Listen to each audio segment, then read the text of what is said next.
decided to put this panel together as the chair of the Academic Placement Committee.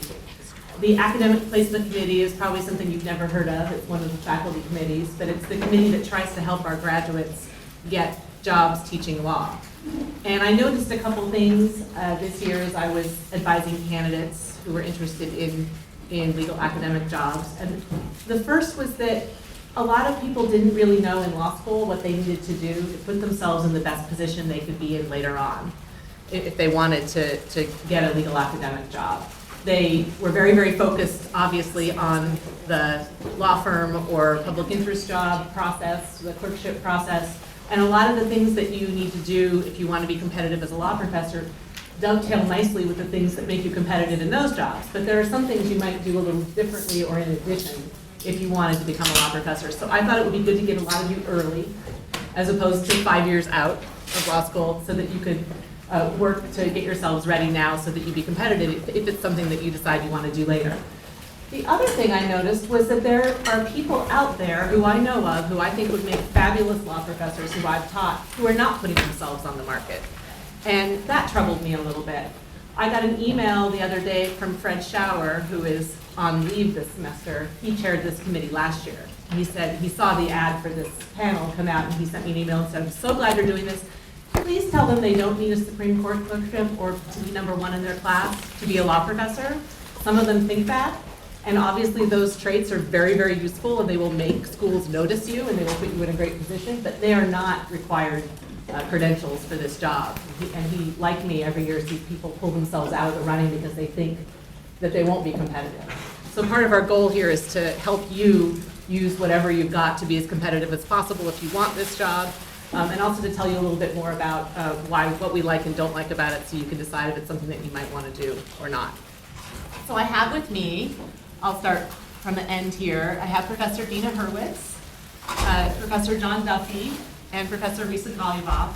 And rather than each give speeches to you, I think what we're going to do is organize this as a conversation among the four of us on 3 different topics. So to let you know where we're going, we're going to start out by telling you about our own individual paths to becoming a law professor and how they differed from each other. So you can kind of see what some of the variations look like. Second, we'll talk a little bit about what the day-to-day job is like and what we like and dislike about it. And then third, we'll get into the nitty-gritty of our tips for you on if you still are interested in this after hearing about it, what our advice would be to you to help you be competitive in this market. So let's start with our paths to becoming a law professor. And John, would you like to start? Sure, thank you very much. First thing that's important is, of course, to go to law school.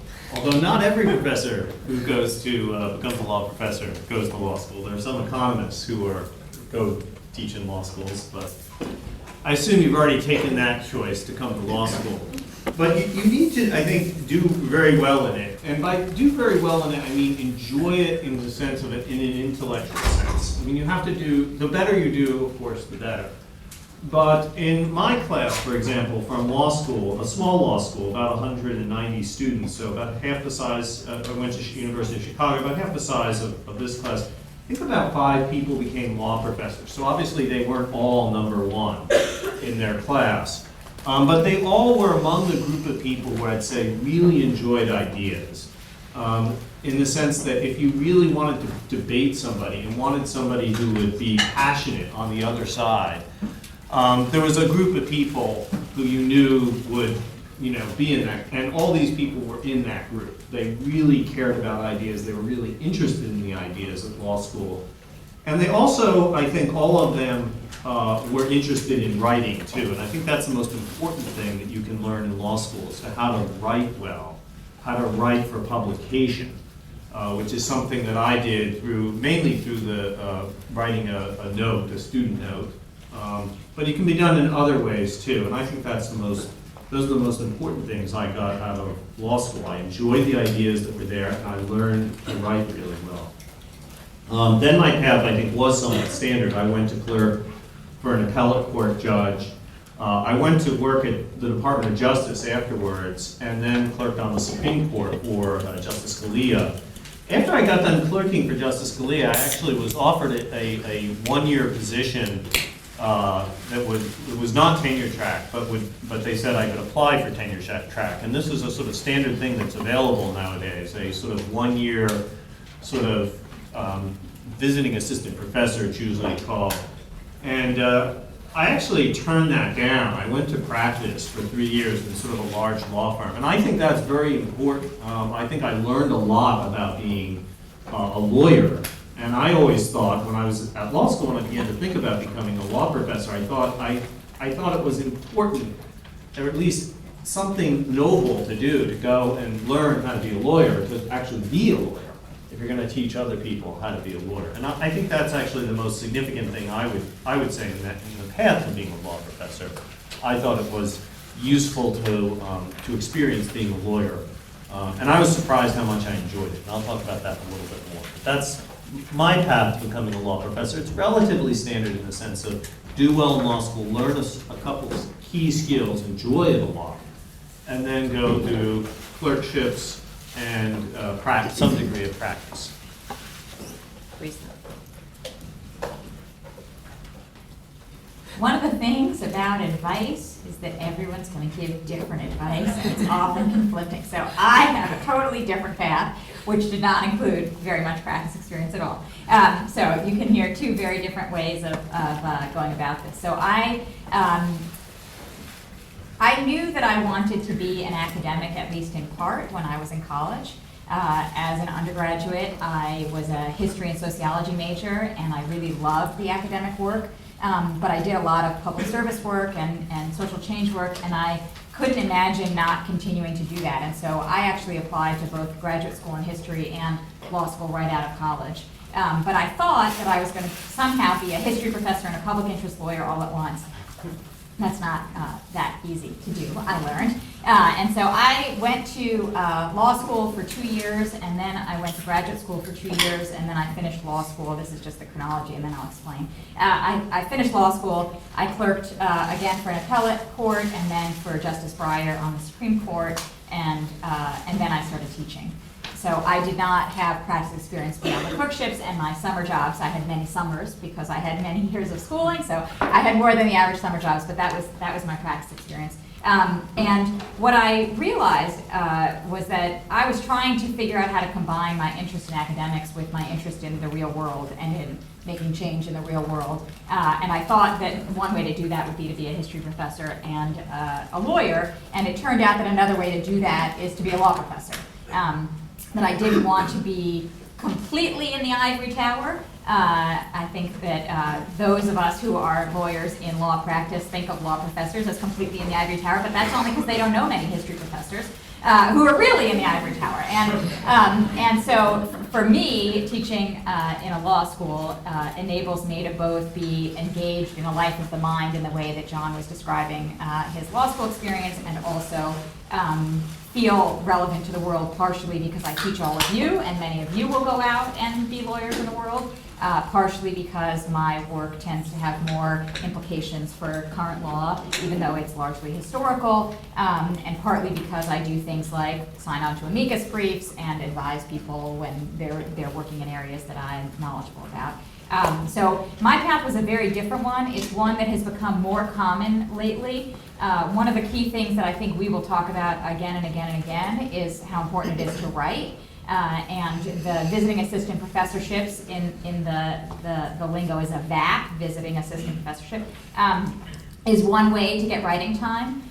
Doing a graduate program is another way to get writing time. Kerry's going to talk about yet another way, I think. And so one thing to think about, if you have a particular interest, if there's another discipline that you're really excited about, another way to get writing time is to graduate from law school and either right away or after some practice to pursue a graduate degree that offers you that opportunity as well. I think there are certain kinds of areas in the law that today many people would expect you to have a graduate degree. It's not required, but law and economics often, but not always. Legal history often, but not always. There would be an expectation that you not only have a law degree, but some other degree as well. But as I say, it's not always the case, but it is definitely increasingly common. Deena? Sure. Yeah. So, it's a good trajectory from John to Risa to me because I didn't ever think about teaching when I was in law school. In fact, what I wanted to do was be a human rights practitioner. So I wanted to be in the real world doing human rights work. And it was only after having trouble finding the right job for me that I came upon the option for teaching. And the way I came upon it was through a teaching fellowship at Yale. It was in 2000, and it was a time before there were very many of these teaching fellowships. So now that really is kind of a tried and true path to being a clinical professor. But at the time that I went into that, I didn't know anything about clinical teaching. I just thought, wow, this sounds like a terrific way to blend my interest in being a practitioner with my interest in teaching and in being in the scholarly environment.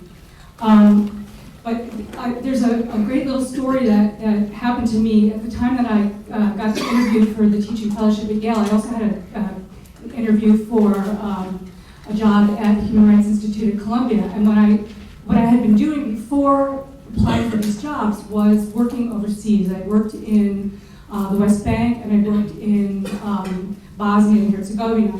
And during my law school years, I had been very focused on human rights, and I went to Northeastern, so I had a chance to do 4 substantive internships, we call them co-ops, working in human rights settings.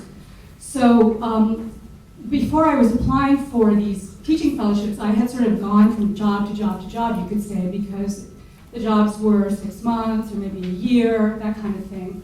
So I went to Columbia, and one of the people on the faculty who was interviewing me said, "Wow, you have such a great human rights resume. It's just fantastic." And this professor happens to be someone who's worked for a long time with the Center for Constitutional Rights, so she knows the profile. So that was really nice. And then a week later, I went to interview at Yale, and the faculty director of the Human Rights Center there took a look at my resume, and he said to me, "So, it looks like you can't hold down the job. What's up with that?" So it was a perfect entree for me to say, well, as a matter of fact, I have a perfect human rights resume.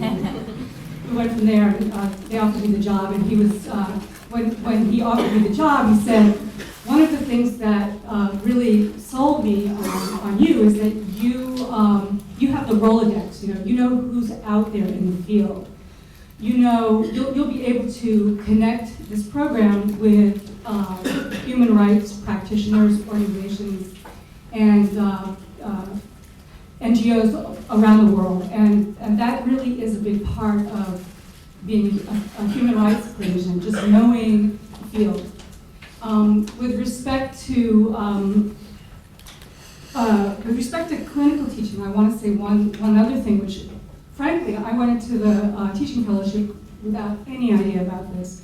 You really need to know that clinical education, clinical legal education, has a very rich and deep scholarly profile. There are lots and lots of people who write about experiential education, and clinical legal education is a field in itself. So most clinicians don't teach human rights. They teach the body of right in clinics where you have a client. But it's really well written about, well thought about, and you want to know about that scholarship if you're going to go down this path. I think I'll stop there because I can add to it later. Okay, I just have this working here. I have a few things to add. My path wasn't that different from John's or Risa's, but unlike John, I was not one of those few people in law school who loved law school and was constantly talking about the law. I had thought I wanted to be an English professor, and I had gone to law school partly because I thought being an English professor was completely impractical and I would end up jobless, and the backup plan didn't seem that great. I didn't want to be a high school English teacher particularly. I didn't really see what the other possibilities would be. So I went to law school thinking it was going to be graduate school, and it wasn't. And I spent the first year thinking, I might as well be in a foreign language or a math class spitting out the answers back to the professor. I mean, I didn't do that well first semester because I gave my opinion on all the exam questions instead of just explaining how the law applied to the fact pattern. I thought, well, the professor knows that. You know, I'm going to tell them how to fix the problem, and then that didn't work so well for me. So I was not a natural law student right away, and it took me a while to figure out both what I was expected to do well, but then also what I could find that was interesting in the law. So I felt like I had to kind of push all the interesting things about me aside the first year just to get by. And then eventually by the third year, I was really enjoying it, and I was able to pull a lot of myself back into it and a lot of the academic experiences that I had before. But I think that has ended up showing in the kind of work I've done, which is very interdisciplinary and involves both my undergraduate background in English and women's studies and religion and my law school experience. But what we share, I think, is both really liking ideas. It took me a while to figure out which ideas would work in this new environment and how to use the ideas I had in a way that would speak to people in the legal profession and not just in the literary one. After law school, I clerked for a district judge. I had decided at that point that I was going to put off thinking about being a professor, and I wanted to be the best litigator I could be. And so I thought that a federal district courtship would give me a lot of exposure to trials, and I was right about that. And then I was a commercial litigator for 3 years, which I loved. But after about 3 years of it, I kept feeling this desire to be thinking about bigger picture questions that weren't quite so client-centered. I mean, one wonderful thing about being a litigator is it's like being an emergency room physician. Your client comes in with something and it's a big enough problem that they can't handle it internally at their organization, and they come to you and ask for help, and you just react. And that's really exhilarating and fun. And it can also, you sometimes might think, well, I actually think the right answer is not the one my client wants to hear and not the one that's good for them. I'd like to go out and write something about how to actually fix this problem globally, and you can't do that if you're representing clients. So that was part of the reason that I made the switch, is I wanted to be more of a big picture thinker and get to write about bigger problems and not necessarily the specific client-centered one. So I decided I wanted to be a professor, but then I wasn't really in the best position to do that because I was working long hours and couldn't be writing law review articles on the side. I tried doing that, and it's very tough to do unless you have a lot of projects that you left law school half finished that you can continue. So I did one of the fellowship type programs. So some of them are called visiting assistant professors, some of them are called fellowships. Mine was in the lawyering program at NYU Law School, so I was a lawyering professor. But it's a 3-year long program in which people teach the lawyering class there. They don't have legal research and writing. They have a first year, I think it was, at least when I did it, it was 5 credits for the whole first year.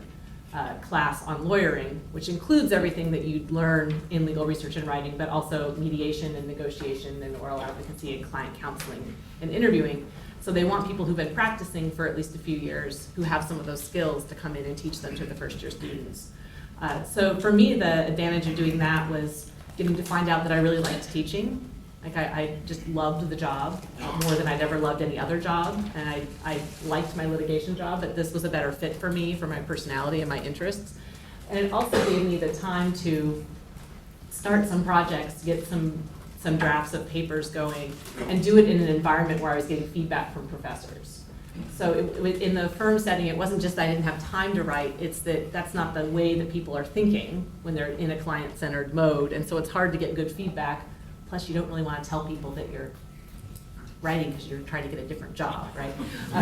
But it's hard to get good feedback because it's just a different orientation. And so it's good to be in an academic environment for a couple of years where you kind of learn to talk the talk and get feedback from other people. And so that was what I did. And then I went on the teaching market. This might be a good time to explain the process once you actually put yourself out there saying, I'm interested in being a law professor. The way you do it is there's a organization called the Association of American Law Schools, the AALS.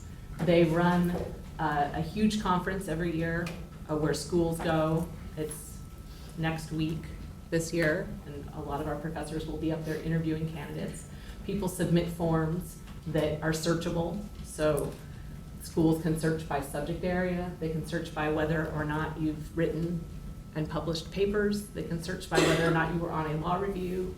They can search by your rank in the class. They can search by, did you have a clerkship? They can search by, are you a man or a woman? They can search by all sorts of things. And they come up with a list of people that they want to interview, and then they interview them for 25 minutes, like every half hour. So it's a little bit like OGI, except for law schools.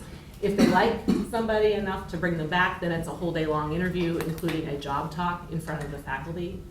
And that is usually a 15-minute version of a paper that the candidate is working on, followed by 45 minutes of grilling by the faculty on the details of the argument and whether it holds up. It never does hold up. You're just aiming to get through it. Because any good faculty can rip apart any paper pretty quickly. But they're trying to get a sense of what the person is like as a scholar, what kind of work they'll do, and how they are as a teacher. Like, how well are they describing this project that maybe is on administrative law to a faculty where only 5 of the people do administrative law. They're having to explain the idea to everyone else as well. So I went through that process and came here. And yeah, that's enough on that for now.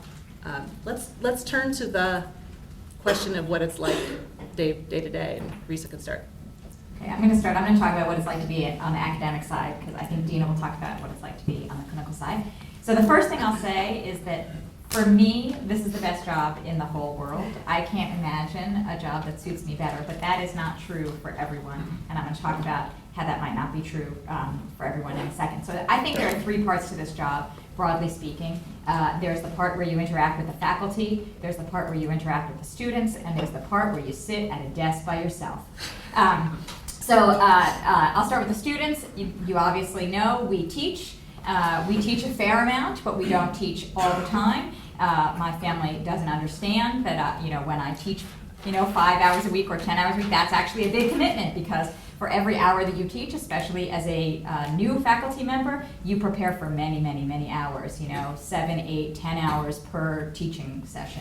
That goes down over time as you get better, as you know your subject matter better, as you refine what you're doing. But the teaching takes up more time than just the time in the classroom in terms of preparation, grading, things like that. But in addition, as many of you know, there's also the time spent one-on-one in your office during office hours, writing recommendations, counseling, advising, which I think is a really important part of the job and is not insignificant in terms of how you spend your day. The second part of the job is the interactions that you have with faculty, and those come in a couple of different flavors. One is governance of the institution. We are all on committees. That might be the hiring committee, where you go to the meeting and meet the candidates and do a lot of reading. It's very time intensive. That might be the kind of committee Kerry's doing. There are all kinds of committees, and so the governance of the institution takes a fair bit of work, and that, depending on the institution, is done by the faculty in more or less collegial ways. We're very collegial here. The second, I think, big part of the faculty interactions are workshops. We have a regular faculty workshop here, most law schools do, where you read a paper written by either a colleague or someone that has been invited in. A committee decides how the workshops get run. And you all sit in a room and you discuss the paper, and you have intellectual exchange in a formal way. There's the general workshop, there are law and economics workshops, legal history workshops. Depending on the school, there are fewer or larger number of those, but a big portion of your intellectual community are these kind of formal settings in which you have conversations with your colleagues, and then you often have conversations with colleagues at other schools as well by going to specialty conferences or doing workshops elsewhere, things like that. And then, of course, there are the informal conversations that one has with their colleagues about their work and their colleagues' work and their students and their teaching all the time. So those are all of the interactive, more sociable, performative aspects of the job. And then there are the parts where you sit down at a desk and you write. And I actually think that if you want to be an academic and you don't love teaching, you might not be a great teacher, but you could get by. And if you want to be an academic and you don't love the governance, which many people don't, although I do, you could get by. I don't think you can do this job unless you love the life of the mind, the way that John and Kerry were talking about it. And it doesn't mean you love legal doctrine necessarily. That doesn't have to be how you love it. But you have to really want to sit down at your desk some number of hours a day or a week and write and research and think. And I think you can be a law professor without that love, but I don't think you can be a happy law professor without that love. Because one of the things that's amazing about this job, which differs from what Kerry was saying, when you're a litigator, someone comes to you and they give you a problem, and that's exhilarating, but it's also the case that you don't choose what you think about. The client chooses what you think about, or the partner chooses what you think about. And when you're a law professor, you choose what you think about. You choose what you teach. You choose the content of each class. You choose what you write about. You have an unbelievable amount of choice. But you have to want that choice, right? You have to want to do that with your time. I had a friend who was going on the teaching market a number of years ago, and she'd been an appellate lawyer for a number of years, and we were talking about her paper, and she said, I just haven't written in so long. And I said, what are you talking about? You have been writing briefs for the last 8 years, nonstop. And she said, but in a brief, you know where A is, you know where B is, you know how you have to get from A to B, you know the whole thing, it's all out there for you. And when you write a law review article, you decide A, you decide B, you decide the path from A to B. It's not preset for you. And so one of the things that I think you have to want to do is figure out A and figure out B. And I actually think it's the hardest part of my job, helping you all come up with paper topics, right? That is incredibly personal, it's incredibly difficult, and it's a really big part of being an academic, is being able to think about what you want your research agenda to be. So I sense Kerry's starting to fidget. I'm going to stop. No? Okay. I thought you were. Okay. So I will stop there, and I'm sure other people will talk about these things, but I'm happy to talk about what that love looks like. You might not know if you have it yet, and that's okay, or you might not have found the thing that brings it out in you, and that's okay, but I do think eventually that has to be something that you want to do.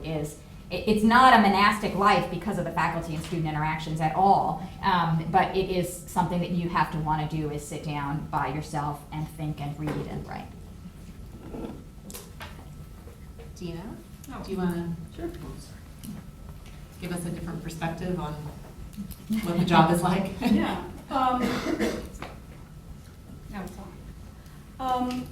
So there are various parts also to clinical teaching. Some of it is similar to tenured faculty. I should add that in some schools, clinicians are tenured. This school we are not. We have long-term contracts.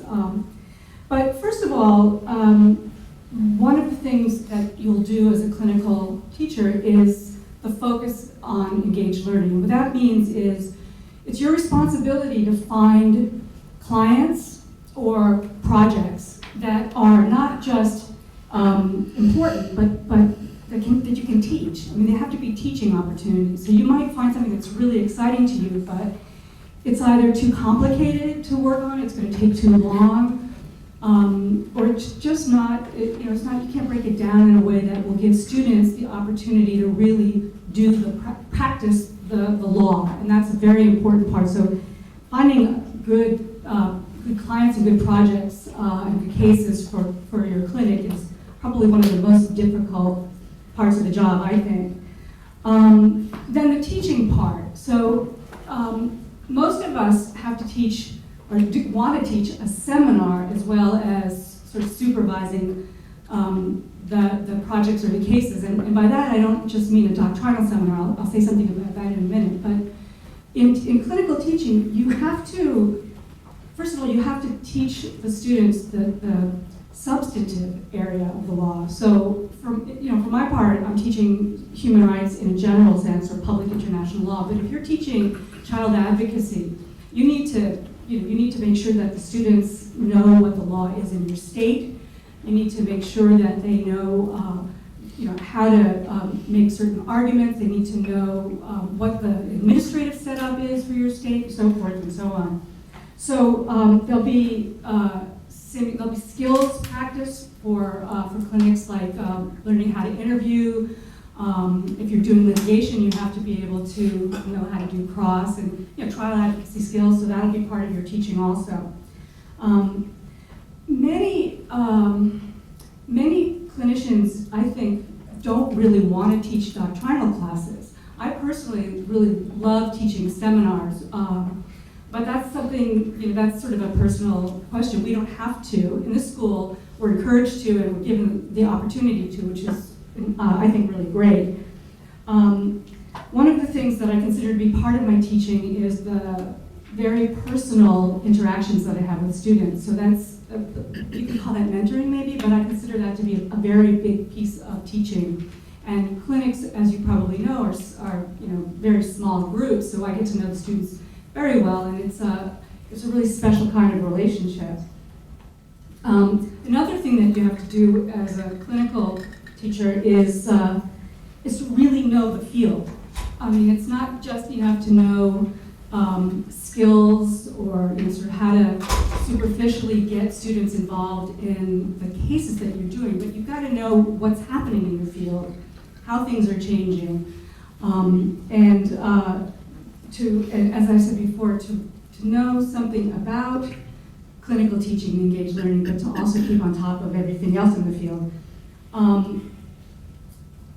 Another piece of that is the networking that I mentioned before. So even if you're not doing human rights, if you're doing criminal advocacy or environmental clinical teaching, you need to know who's out there, what kinds of changes are happening, what kinds of pressures are being brought to bear on clinics at different institutions. Let me say something about writing also.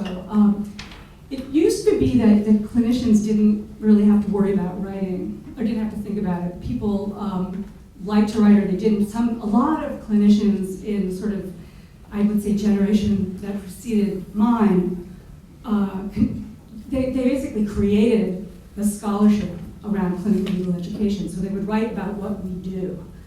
And that's very interesting, and people can do that. And I started out kind of doing a little bit of that too with respect to human rights, but that's kind of not really enough anymore, I think. And nowadays, I think clinicians need to contribute to something about their field that has this sort of engaged or experiential focus.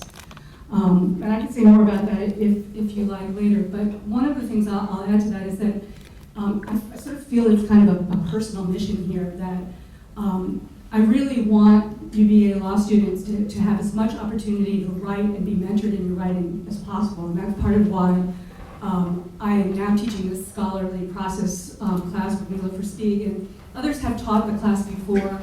And we created a human rights student scholar writing competition because I think students really should be thinking, how can I improve my writing while you're here? Whether you're going to be an academic in the doctrinal path, whether you're going to be a clinician, or whether you're just going to go out and practice law. If you write and you know how to write, you are a cut above, you stand out. The last thing I'll just say is about, I'm glad Risa brought up contributing to the institution. Clinicians here don't have to serve on some of the onerous committees like appointments and tenure and so forth and so on. But contributing to the committee work is really important to me. And I also think it's important to sort of find ways that aren't institutionalized by committees to help build the profile of the community that is the law school. Did you have anything you wanted to add, John? No, I think we need to get on to the next. That's the life of a professor. Okay, so let's move on to advice about how to get there. Who would like to start? You want to start? Sure, I'll start, and maybe that will give me a chance to comment on it. I would say that there's some things I did right about getting to be a law professor, and at least one thing that I did terribly wrong. So in terms of doing things right, I'd say that part of what Deena said about sort of valuing the interaction with students, I think is very important. It's one part I love about my job.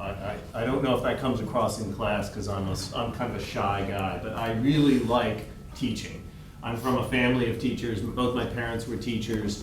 And in high school, I would tutor some people informally as friends. In college, I actually had a sort of formal tutoring position. This college had a sort of tutoring process. And even in law school, which didn't have any formal tutoring process, I tried to, if anybody ever came to me and said, gee, I don't understand something, I would really bend over backwards as much as possible to spend time to try to do that because I enjoy it. So I think learning about whether you like to teach, I think is important. Probably you're right, Risa, that you could be a professor without enjoying teaching, but I think it's hard to do that. Oh, I agree. I think it's hard, and I think most people here do love to teach. The second thing I think, which I did right in going to be a professor, is loving, as we've said, loving the ideas and loving the law. Early in my first summer job, I remember being in the library and really researching some interesting cases and really enjoying it. And another partner came in and looked, and there was a senior partner who was a named partner, one of the named partners on the firm.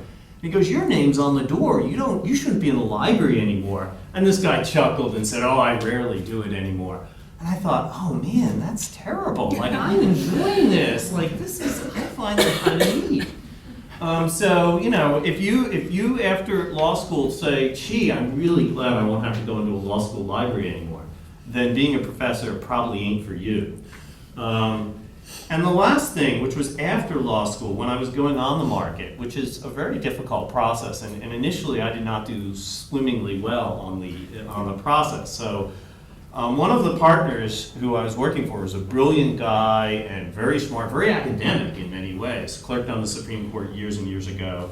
And a guy who I really respect said, yeah, I thought about becoming a law professor when I was your age. I thought if I could be a law professor at UVA, he actually mentioned UVA, that's why I bring it up. If I could be a professor at UVA, that would be kind of cool.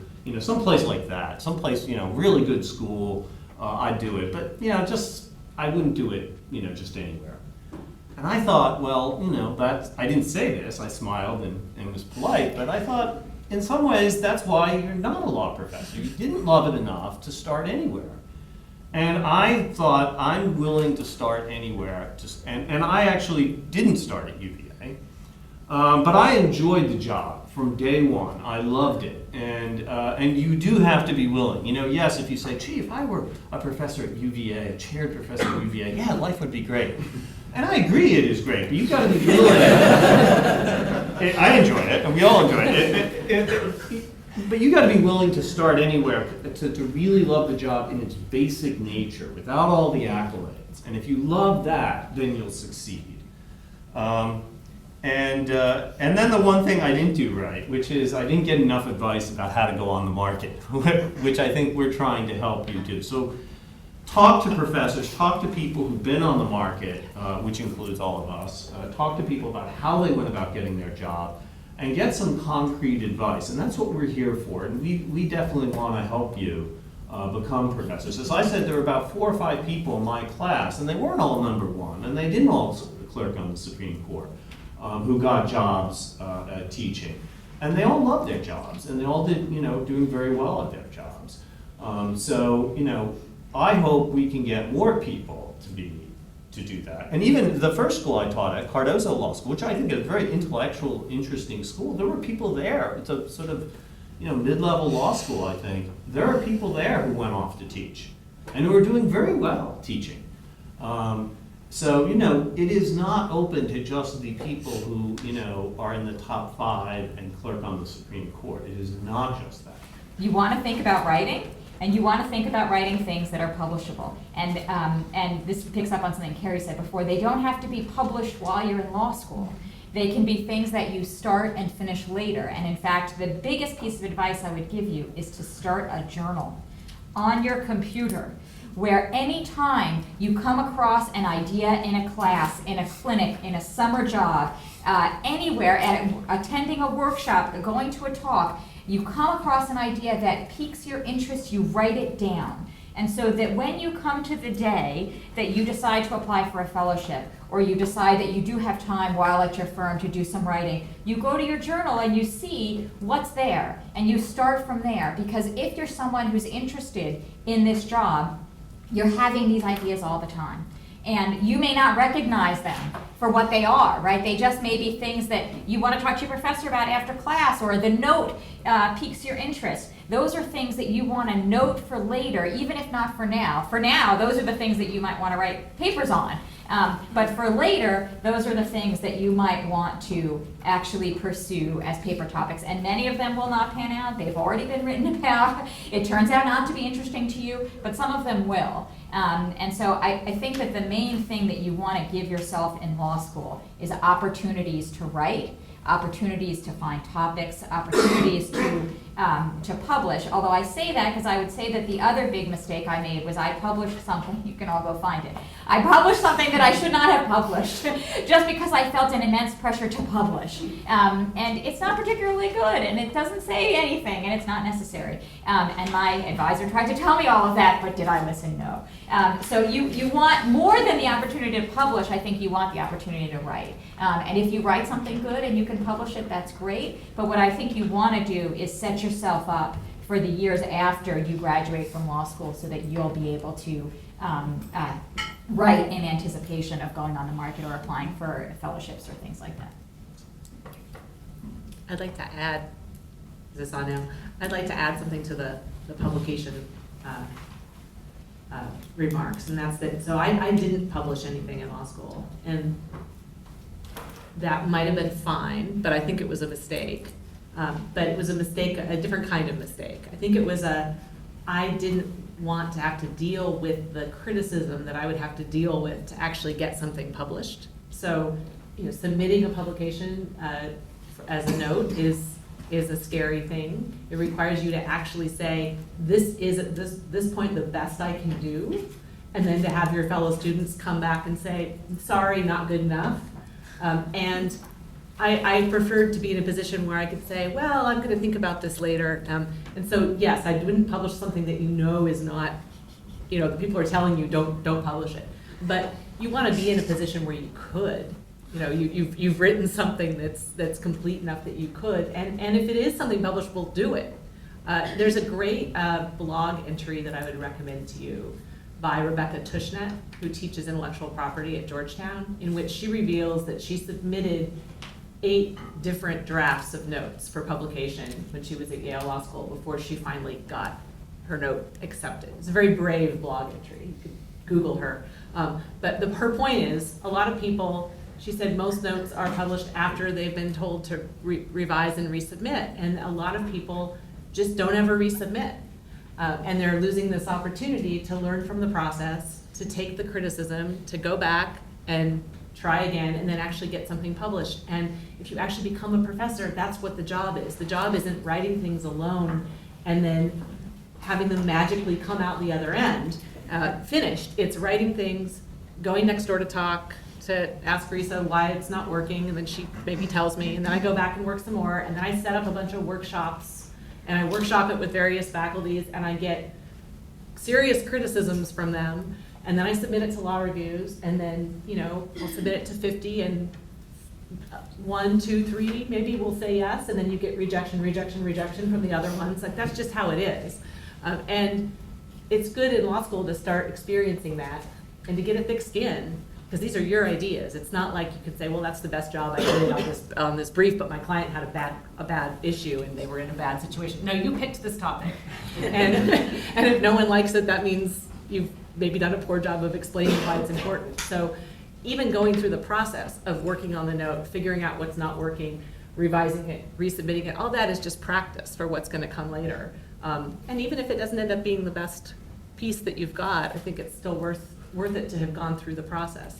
The other thing is, everyone else you're competing with will have gone through that process. And if you don't have anything to show for it, and they do, then they're a step ahead of you already. So many people have substantial writing now when they actually apply for the first tenure track job, that you're going to be expected to have that. So law school is the best time to experiment with that and just learn how to write an academic article by making mistakes and then figuring out how to fix them.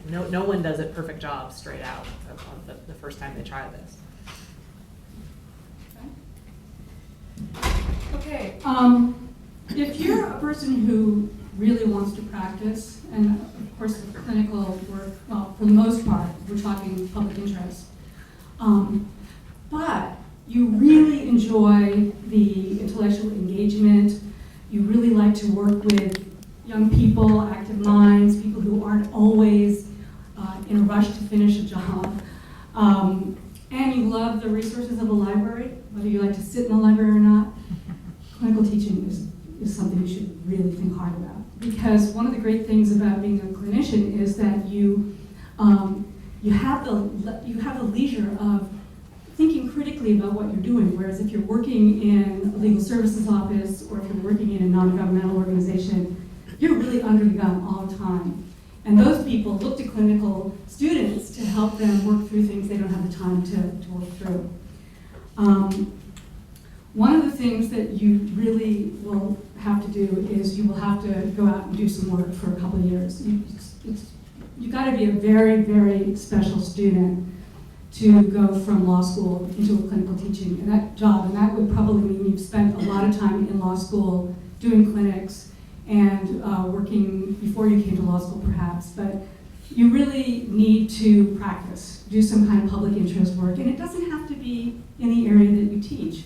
And as a matter of fact, a lot of law schools take people, clinical professors who will rotate through. I mean, if you're a civil, a lawyer who does civil practice, you might do a housing clinic one year, you might do an employment clinic another year, you might do whatever, landlord tenant another.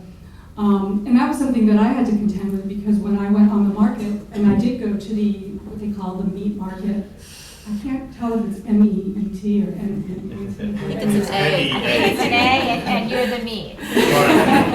Yes, and I was really the meat because I was applying for clinical positions that I had no interest in teaching. I was never going to teach a housing clinic. But I went and I sort of interviewed for community development clinic because I thought, well, I could probably do that and bring in some human rights stuff. It wasn't. But it's important for you to be versatile and be flexible and to say what you don't know, but say that you're willing to learn because you can learn areas. I don't think you need to do clerkships, but it doesn't hurt. You'll learn something about litigation, and litigation is a piece of clinical teaching.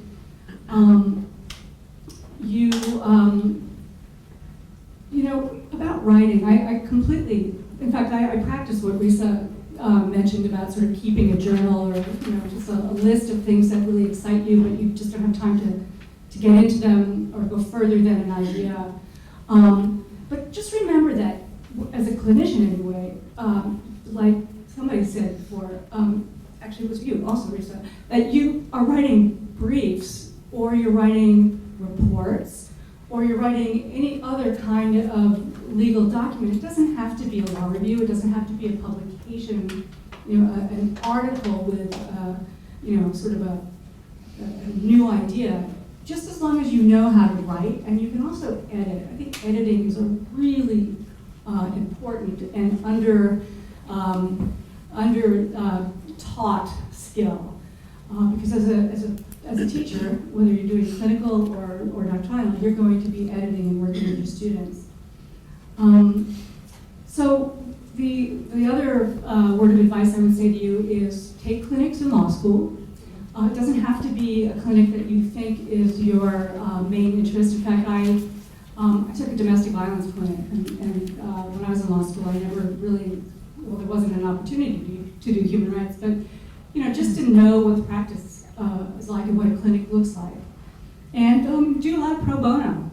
If you decide after you're in law school to go to a firm, but in the back of your mind is some idea that you'd really like to be practicing some kind of public interest work, then by all means, throughout your time in the firm, make sure that you're doing pro bono work with public interest organizations so that you're continuing to keep your foot in that field, in that whole career path, and then you can leave the firm and start working on a clinical teaching path or doctrinal teaching path.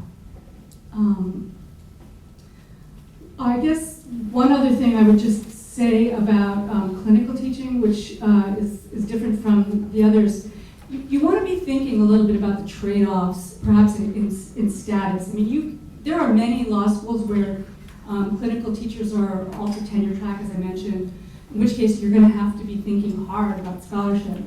But if you're not in that kind of a setup, then you want to be thinking about what's the trade-off in salary, what's the trade-off.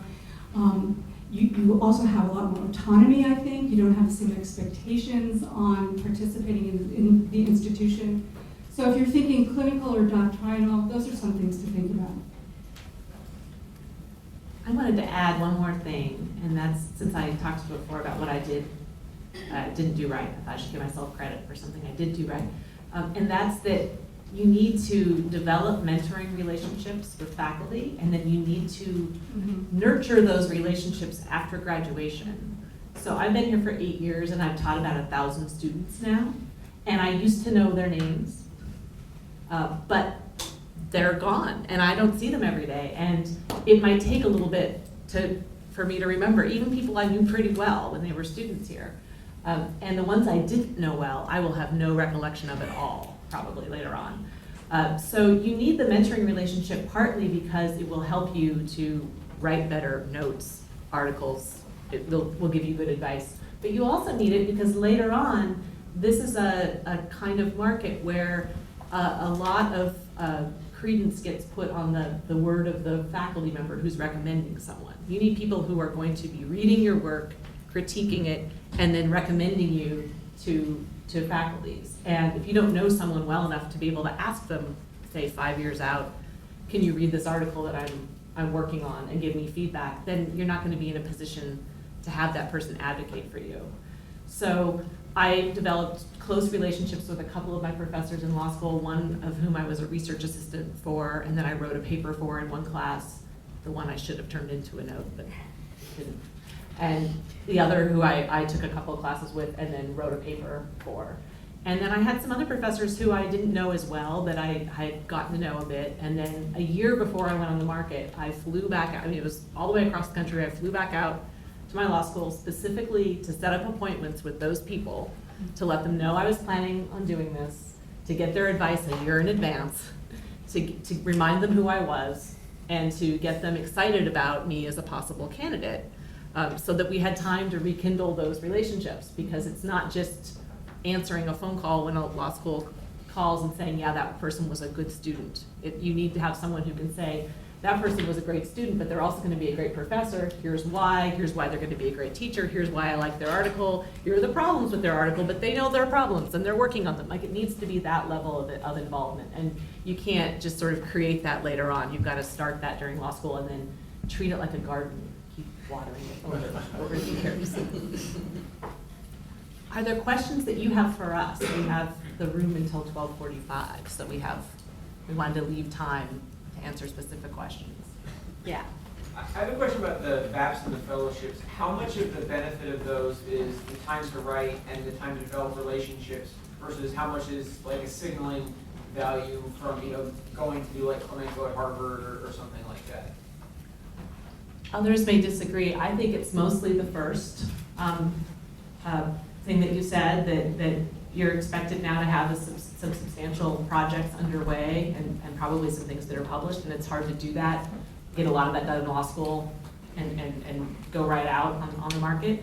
I do think some people, if they can get a fellowship that's at a fancier school than they initially went to for law school, sometimes that can be useful for them.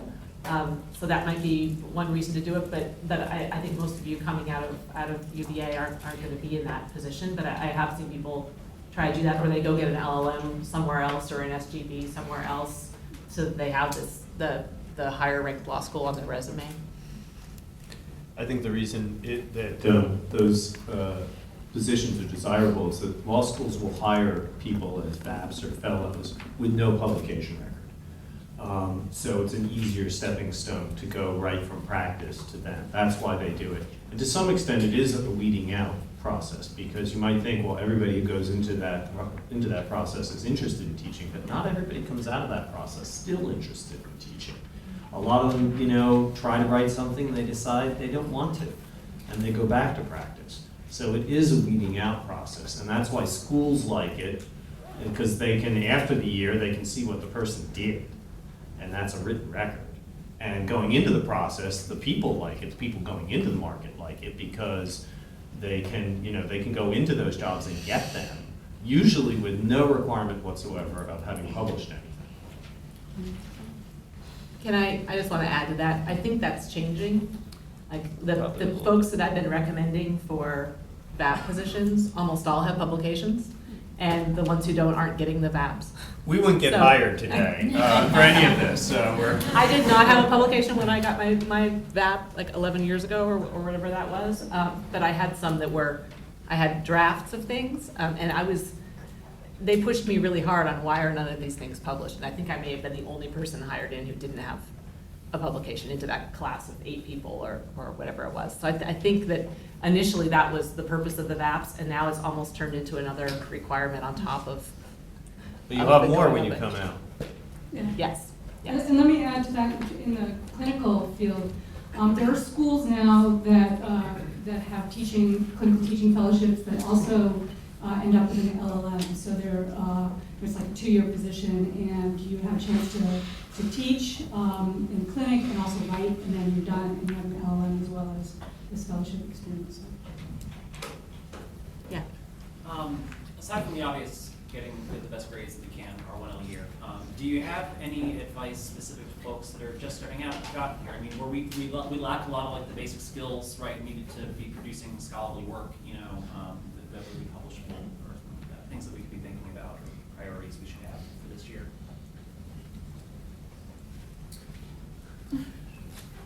I would say if there's an area that you think you're going to be interested in, that you might want to write about, use the second semester elective to take whatever basic course you need to in that area, so that then you'll be in a position to start thinking about topics to write about.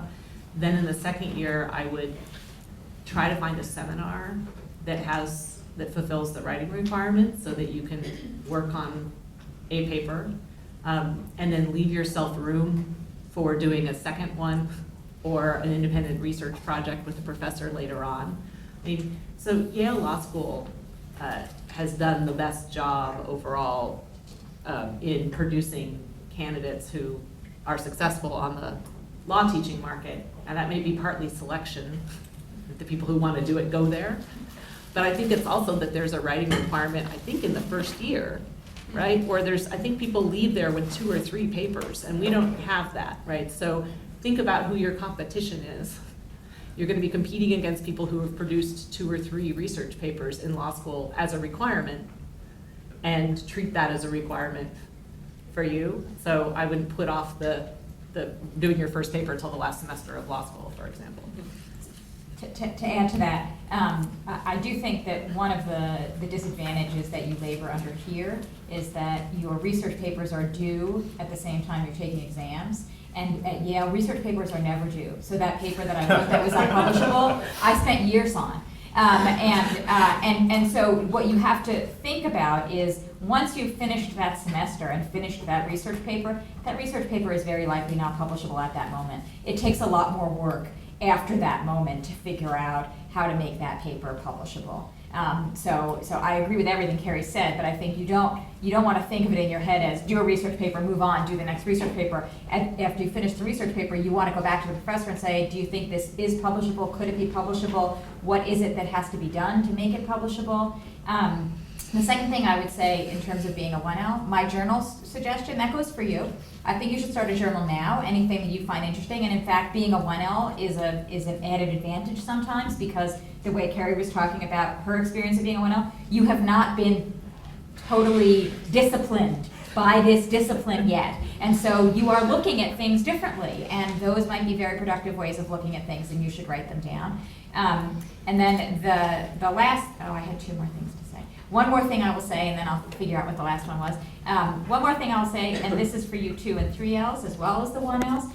I recently got an email from a student I had a very good mentoring relationship with, who watered the garden and kept in touch and kept a journal and is now going on the teaching market. And he felt compelled to write me a very long email explaining why his grades 3rd year were so bad, and explaining that he really hadn't thought he wanted to be a law professor. He really hadn't thought his 3L grades mattered at all. And now here he is applying for VAPs and fellowships, worried about what it is that's going to happen to him. And I think he looks back with a lot of regret.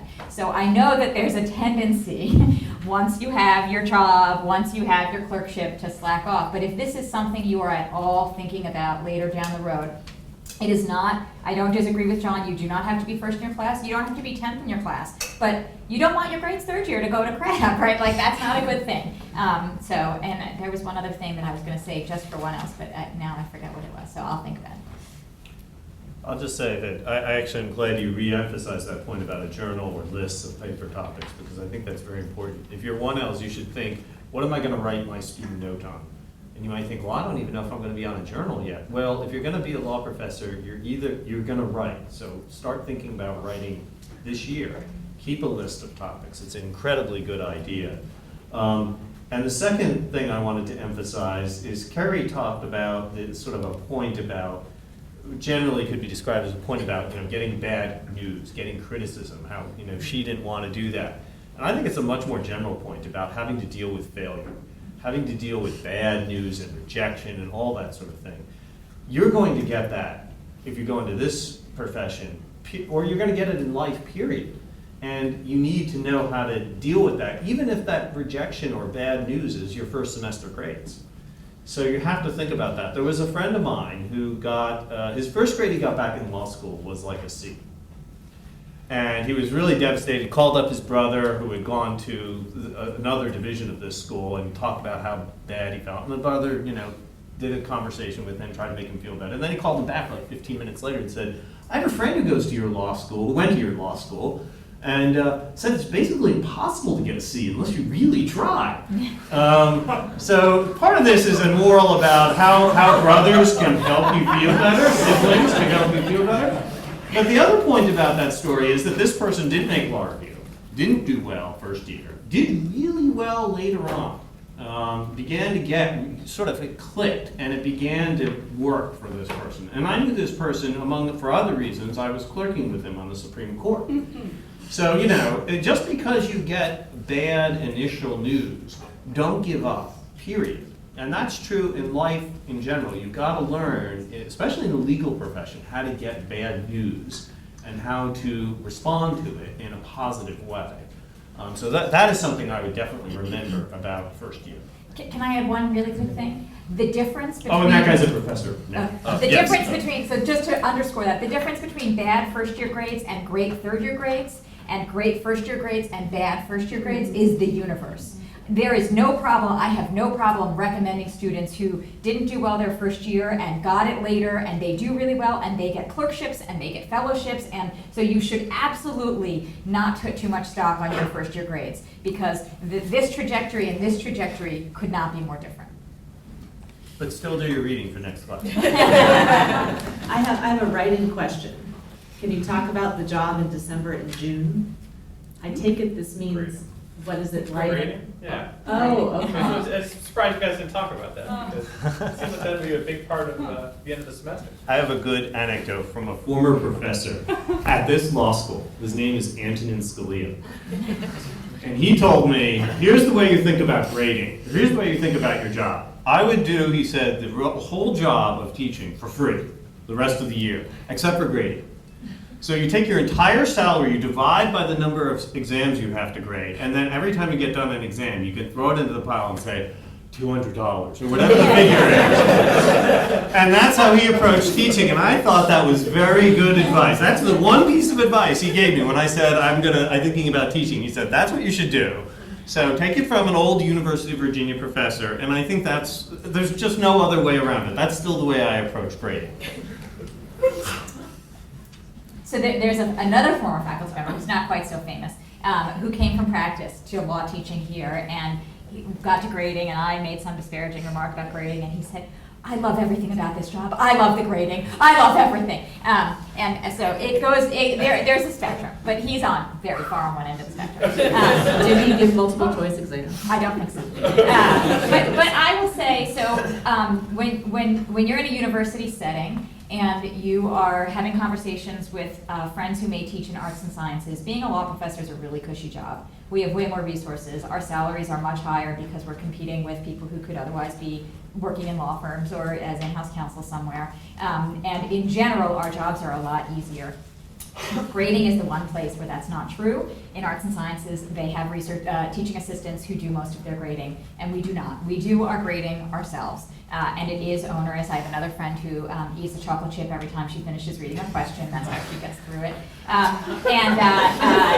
I have to say, for me, I figured out a way a number of years ago to make grading more enjoyable. I had been reading question by question, so all the question ones and all the question, and I couldn't. That was terrible.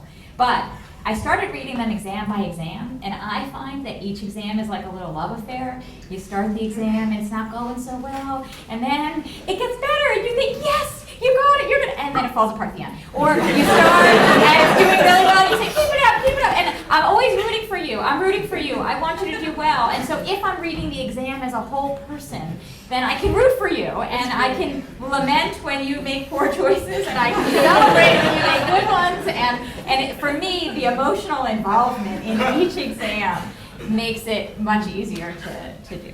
But it is a lot of work. I had a different, I'm glad you clarified that it was about grading, because I had a different reaction when I saw December and June, but I think it might be worth mentioning. And that's that there's often this perception that we have the summer off, or that we have winter break off. And one thing that fills up some of that time is grading.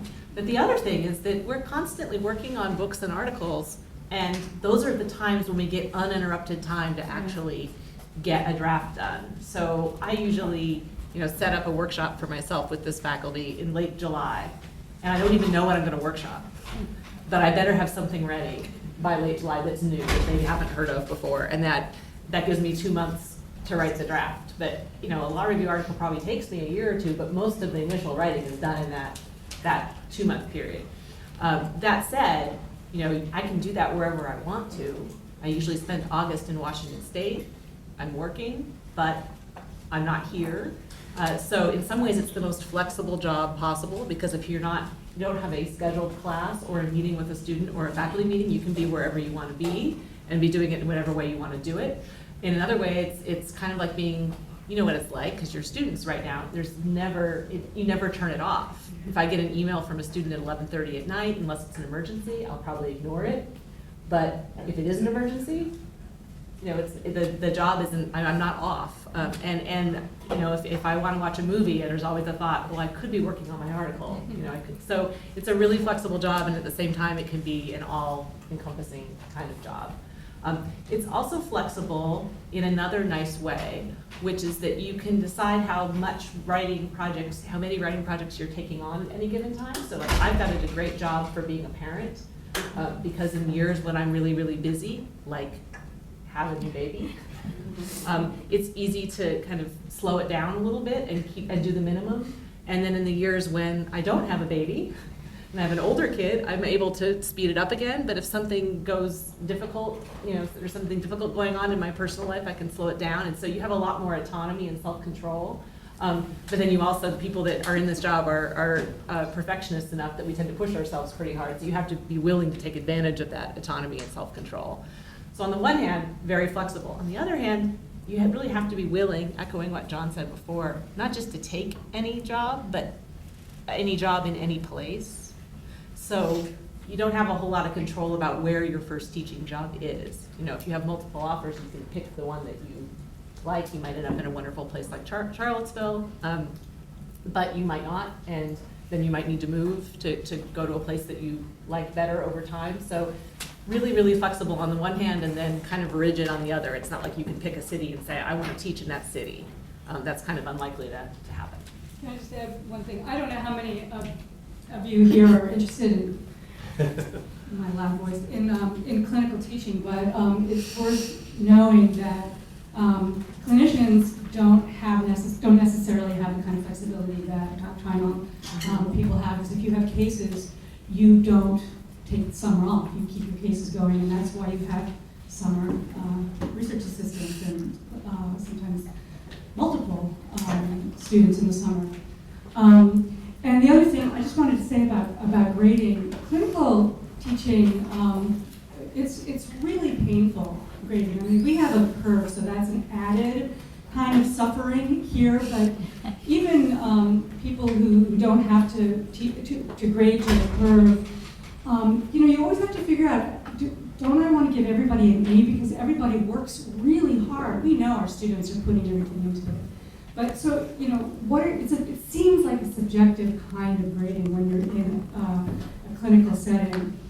So it's worth, if you're going to be a clinical teacher or if you're in a clinic, trying to figure out what are the matrices by which your work is being measured. And, you know, even as a student, I think it's worth asking your professors that.